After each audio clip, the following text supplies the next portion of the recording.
All views and opinions in this video are just that, opinions. I am not a financial advisor. These are uneducated, unqualified opinions. I am biased towards the XX network because they are sponsors of the channel. I am proud to work with them. Nature isn't classical, damn it. And if you want to make a simulation of nature, you better make it quantum mechanical. And by golly, it's a wonderful problem, because it doesn't look so easy. Richard P. Feynman. Developed by scientists and technologists called quantum computers. They'll be able to do several types of calculations that are far beyond the ability of our current supercomputers to achieve, things like scientific simulation, for example. But the most concerning of these, arguably, is that these new types of computers will be able to break virtually all of the encryption systems currently used to protect internet communications. So a bad actor, which has a future quantum computer with very high capabilities, could potentially read essentially everything over the internet, which would make the internet essentially useless for things like online commerce or sensitive communications, emails. All of those communications would be readable by someone with a quantum computer. Which is a... Classical computers work off of ones and zeros. Either something is yes or no. With quantum computers, you have qubits, which can be either ones, zeros, or superpositions of ones and zeros.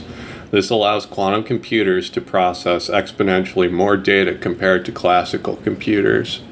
Unfortunately, the folks who started blockchain picked two particular encryption standards. Blockchain needs public key encryption. That's what it needs, signatures and encryption to make it work. They chose RSA and ECC, the two encryption standards that quantum breaks. So the good news is, again, that we now have post-quantum crypto protocols. We can take a measured transition over the next 4 or 5 years for blockchain. And we have to work with the blockchain community. Part of what happened here in Davos this week is that the Web3 blockchain community and those of us in the quantum community started to meet. And we're meeting because we need an orderly transition of the underlying building blocks of blockchain itself. We need to move blockchain from RSA, ECC, lots of acronyms, sorry about that, but these are just acronyms that mean the current encryption standard. We need to move it to the quantum safe encryption standards. We have about 4 or 5 years to make that happen. We have the time, we have a plan, but we really need the participation, Jillian, of the blockchain community to do that. And we already saw how difficult it is to move from proof of work to proof of stake, which is a critical change to bring down the carbon footprint of blockchain. We now need to restore the pillars and fundamentals of the security of the blockchain by moving it to the post-quantum protocols. The encryption that popular crypto assets use are susceptible to quantum attacks. Quantum computing will become a reality, so we will watch each community have to update their software, like Ethereum did from ETH to ETH 2.0, but this time with encryption. Governance will matter, especially if we see quantum hacks happening in real time. How quickly can a crypto network update? Did they prepare in advance? That you probably shouldn't use any standardized encryption algorithm because the agency gets them in advance in software. And so I'm not saying that I'm worried about quantum computers. I'm saying that the kind of cryptography that prevents total break by quantum computers is the best, the strongest kind. And so the bottom line here is simply that in developing countries and where all the growth is starting to happen, they don't really want to use systems where the bigger countries could come in and break the cryptography and destroy their economy in time of war, all that kind of thing. So you need to create a level playing field. So you want to use national laboratory level security in your electronic money. That means that you shouldn't use cryptography that countries are unwilling to use to protect their national secrets and their command and control systems. So we solve that. We use really good stuff, and nobody else seems to even.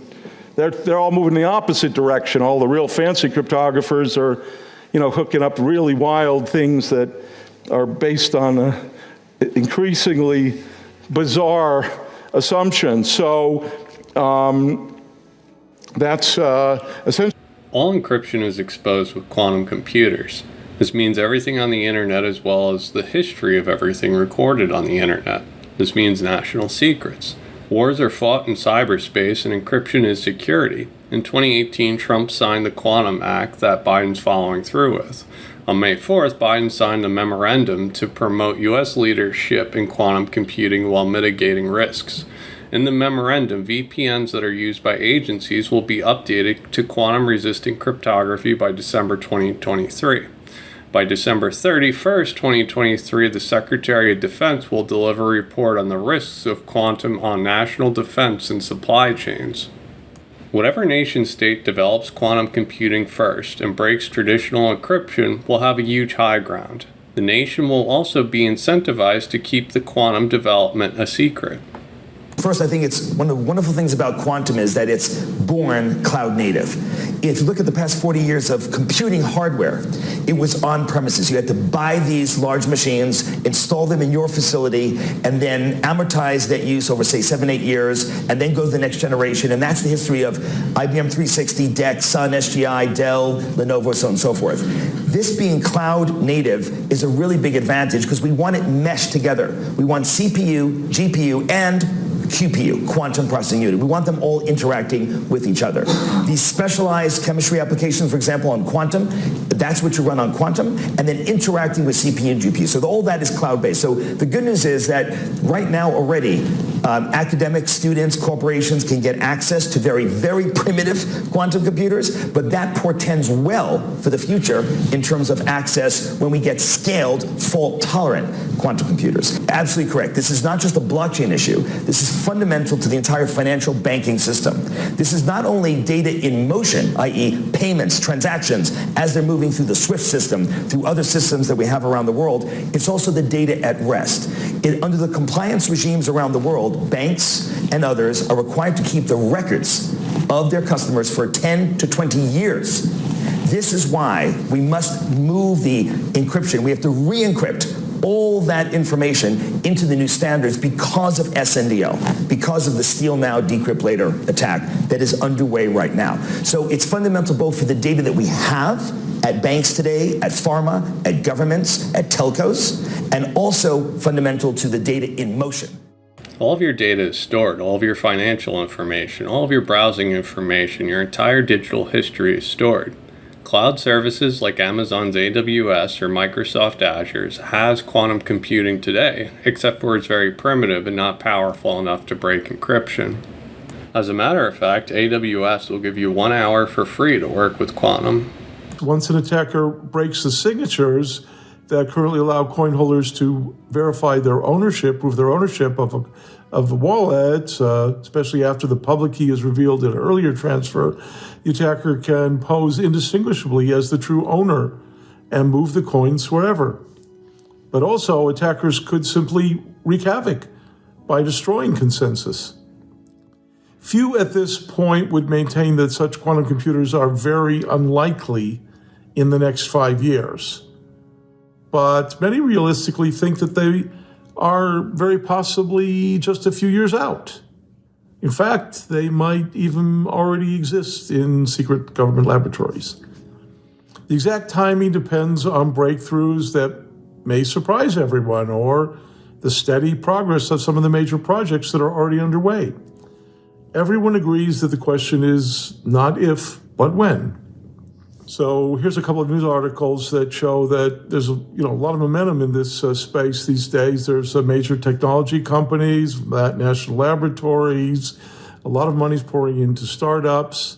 Here's a couple of not mutually exclusive scenarios that are likely for the emergence of quantum computers that would be capable of breaking today's blockchain cryptography. One scenario is that a lab makes a breakthrough or is well-funded enough to get there before everyone else. They would be in a position to steal a lot of money and also to spy on a lot of people, but they would have a tremendous incentive to keep this quiet. If they're not a government agency, they might likely be approached and co-opted by one. A second scenario is that some breakthrough or progress is published, and all of a sudden the blockchain community gets spooked and panicked and wants to urgently secure their assets. Networks like Bitcoin have very little governance, and any type of change usually leads to a fork in the network. That means that users said no to the change and split off with their own network. Most crypto networks take a long time to update, and there is usually a community fight. Just look how long it's taken XLS20 to get voted on, and it still hasn't passed. The XX network is creating something called Sleeve. With Sleeve, you'll be able to protect your assets on other chains by making a proof of ownership key that will protect you from quantum attacks. I will add a link to the Twitter space that Solomon and I hosted where we discuss Sleeve with the XX network, as well as a link to the Sleeve white paper. 70 years in each mini cycle, they get commoditized.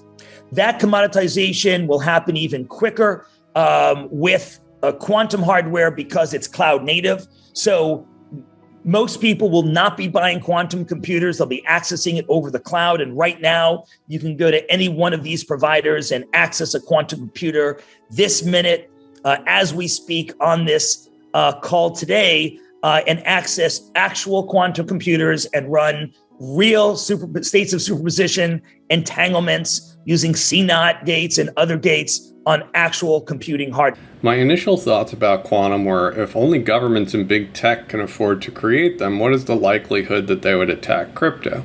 I did some research and it looks like any developer will be able to access them through cloud computing, so it's a bigger risk than I initially thought. Well, we all know there's a problem with decentralized control of things, but I think it's important periodically to say it out loud. It's undisputed that generally, when all the power is centralized, the rest of us suffer.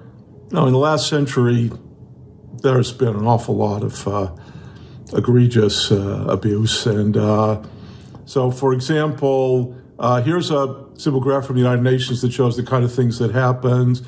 They found, not surprisingly, that spending on education and healthcare, for instance, goes down as centralization increases.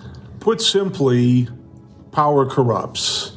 Centralization results in a small number of people having all the money and influence, which they typically use to further their own interests. It's anti-democratic. Democracy is about decentralization and about the people holding the power. Look at just a few familiar real-world examples. Centralization has exploited information by Facebook, for instance, or information that they take and make money off of, and we get nothing but abuse. And the huge amounts of money that are made by investment banks, for instance, that control centralized markets. And this is a huge tax of several percent on the global economy. And these are just examples, but in the economic sphere, but there's also all kinds of bad things that happen with respect to individual rights, taking away people's rights to be who they want to be, read what they want, travel where they want, say what they believe, etc. At the end of the Korean War, South Korea was only 30% richer than North Korea's economy. Today, South Korea is 50 times larger than North Korea. That is because economic prosperity is tied with economic freedom. South Korea protected the rule of law and encouraged innovation. Central bank digital currency used for surveillance and capital controls is entering a very dangerous territory. Paper around CBDC in January this year. And they cited 4 kind of characteristics that they would like to see in the US dollar.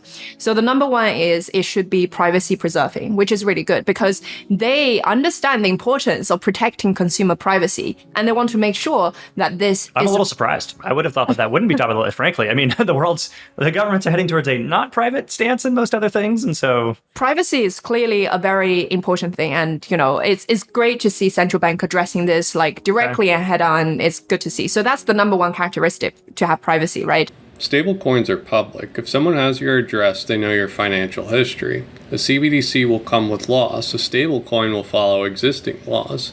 As you saw with Twitter, private companies don't need to protect your rights. A government issuing a CBDC, there's a chance for privacy. The eCash Act will let CBDCs act as cash on the web.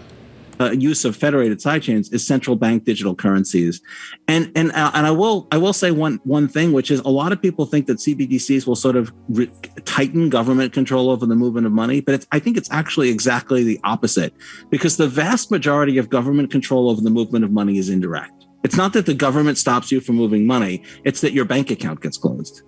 It's that, and you have no appeal, right? Nobody's charging you with any crime. There's no due process. They don't even have to tell you. They just say, hey, you're not going to, because businesses often can't even open bank accounts because the bank says, hey, it's too much risk here. We're just not going to let you open an account.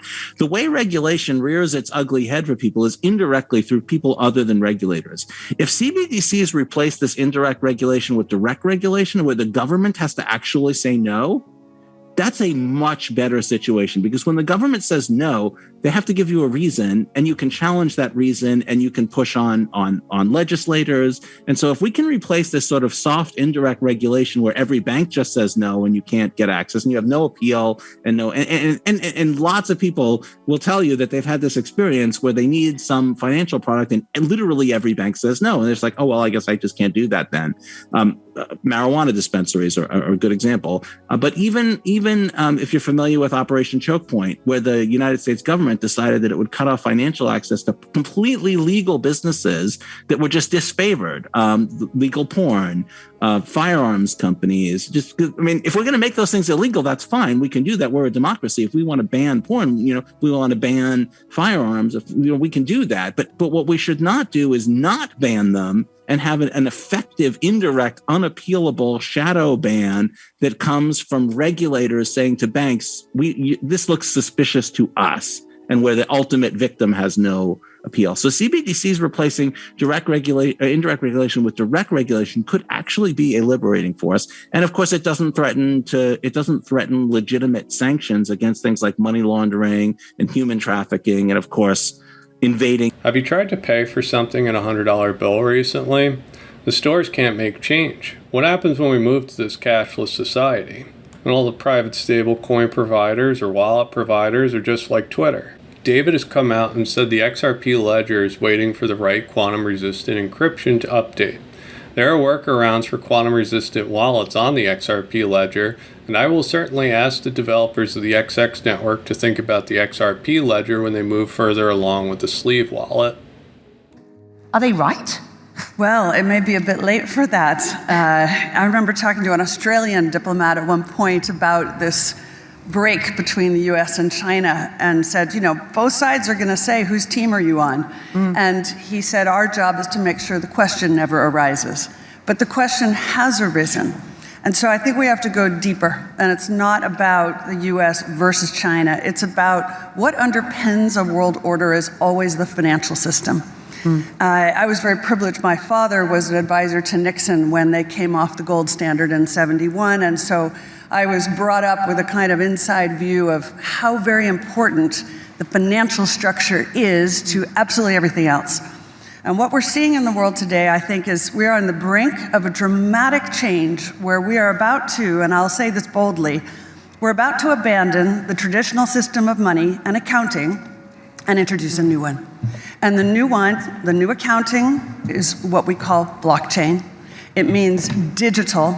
It means having a almost perfect record of every single transaction that happens in the economy, which will give us far greater clarity over what's going on. It also raises huge dangers in terms of the balance of power between states and citizens. In my opinion, we're going to need a digital constitution of human rights if we're going to have digital money. But also, this new money will be sovereign in nature. Most people think that digital money is crypto and private, but what I see are superpowers introducing digital currency. The Chinese were the first. The US is on the brink, I think, of moving in the same direction. The Europeans have committed to that as well. And the question is, will that new system of digital money and digital accounting accommodate the competing needs of the citizens of all these locations so that every human being has a chance to have a better life? Because that's the only measure of whether a world order really serves. With nation states harnessing supercomputers, with the NSA and other government agencies collecting all of our metadata and information, with big tech teamed up with advertisers on exploiting our search habits, with cyber warfare, a digital constitution for all citizens is needed. But, traditionally when you send a message over Signal, WhatsApp, Telegram, the message is encrypted, but it's generally encrypted with non-quantum secure cryptography. And so this is happening now. There are groups who are gathering encrypted data, they're gathering encrypted messages with the goal of eventually using a quantum computer to decrypt it. And so people need to take into account that the data or messages that they're sending today will eventually be decrypted, either by a government, by a corporation, or even by malicious individuals. And this is why we've developed quantum secure messaging into our network as part of that layer 2 communications protocol. The XX network is giving you the tools to protect yourself for free. You can download the XX Messenger on Apple or Android for free without a token, without the need to pay for gas. My name is DMJR on the XX Messenger if you want to contact me. I'd rather have questions that can't be answered than answers that can't be questioned. Thanks everyone, I hope you enjoyed the show. Please take a moment to like and subscribe. If you enjoy content like this, please consider joining my Patreon.